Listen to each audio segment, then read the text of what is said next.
All right, in this video, we're going to take a look at how to create a furniture schedule.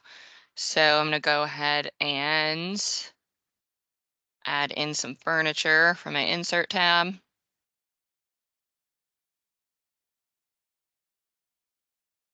Mhm.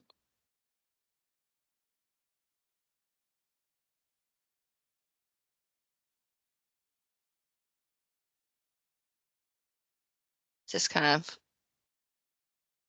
pulling in some various stuff you might find in an office.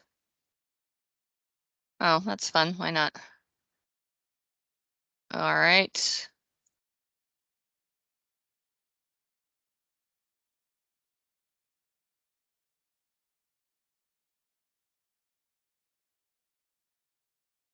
That'll do.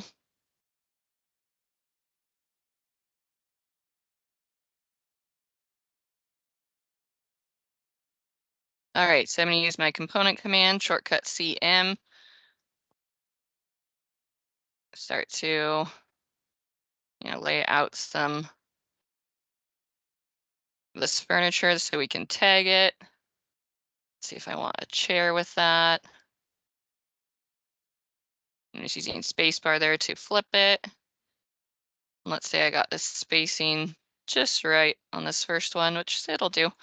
If I want to quickly copy those down, use my shortcut CC for copy, can quickly copy those over. Remember our array tool. If I wanted to quickly populate these. A little bit tight on that back end there. Of course, you'll be a bit more, more precise with your spacing, but I'm just going to get some furniture in here so that we have something to tag.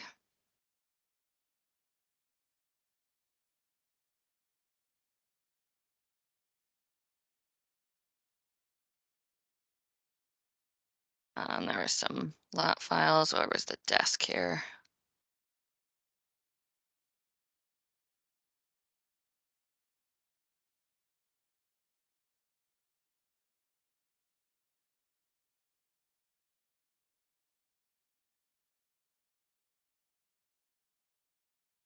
And that one, kind of hard to tell which way is forward on that. So I'm going to throw a camera view in there just to check. Okay, that was a good guess. Looks like I have my desk going the other way though, so that's good to know. I'll space bar to flip that around, and then I'm going to grab one of these chairs. If I hit CM, that's create similar. It's one of my favorite commands. So whatever you have selected, it puts you into the command to create another one. It's different from copying that you don't have to, with copy, you have to know where you're going from and where it's going. But with CM, it just puts you into the command to create another one of those instances exactly without having to know where it's going.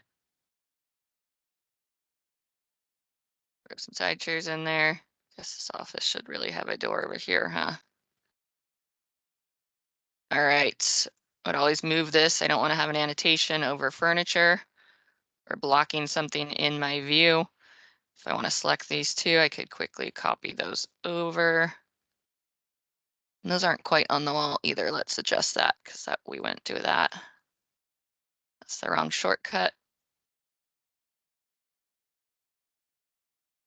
There we go.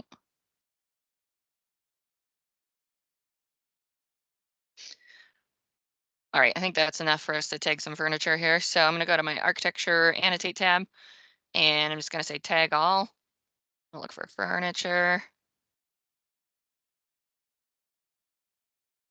And let's see my options here. And let's go furniture tag standard. I'm going to hit apply and say OK. Now we know how to go through and to add the information in these tags. So let's throw in some information here.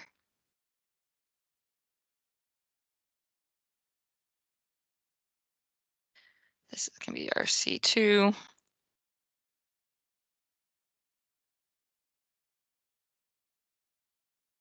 Oh, that would be desk, but that's okay. Storage. All right, did we get everything? I think I'm missing this table over here.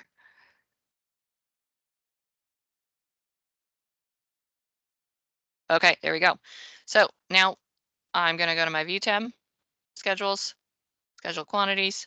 I want to look for furniture, just hitting F there to shortcut, speed up getting scrolling down. And I'm going to add in the count.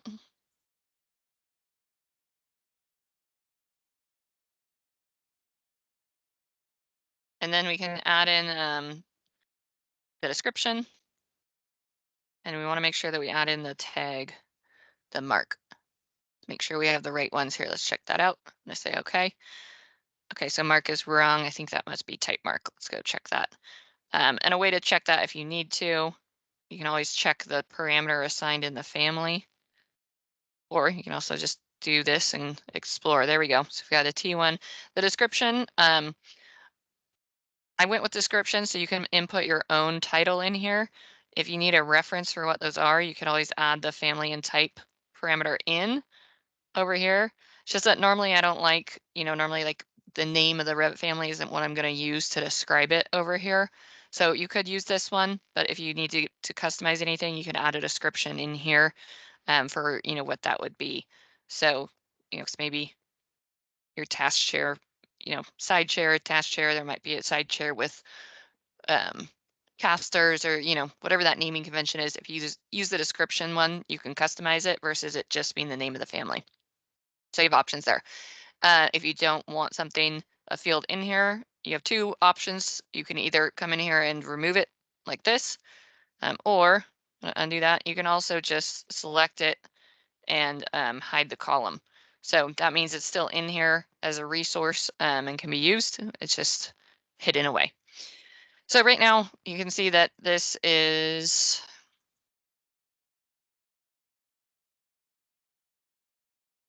a type parameter, which is great, but you can see how many of those there are and how, oops, well, that's going to be spelled wrong. How unsorted this is, right? And how mess, and that this isn't super useful information either, right? If it's just telling me, yeah, you have a count of 1 for that, like, but that's not helpful. So I'm going to go back in here to sorting and grouping, and I'm going to tell it to sort by the type mark. All right, I'm going to hit OK. So that organized it, right? And this would be like my task share. So that organized it. However, it's still not helping me out with the count. So I'm going to go back into sorting and grouping for this one. I'm going to turn off itemize every instance. That's going to group it by the type mark. Really important to make sure you tell it to sort by the type mark first before you undo the itemize every instance. And then it's going to itemize it by the type mark. So now that count quantity is actually coming in handy and useful as it's totaling that for us. And then you would go through and fill out the rest of your descriptions there. And then that's your schedule. And then same thing, you would make these all caps.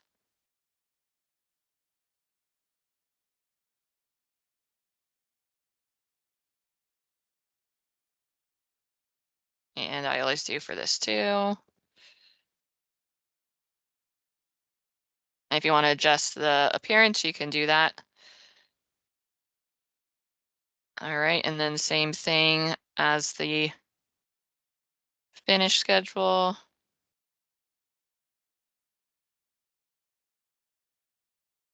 You can just drag that onto the sheet. And there's your schedule.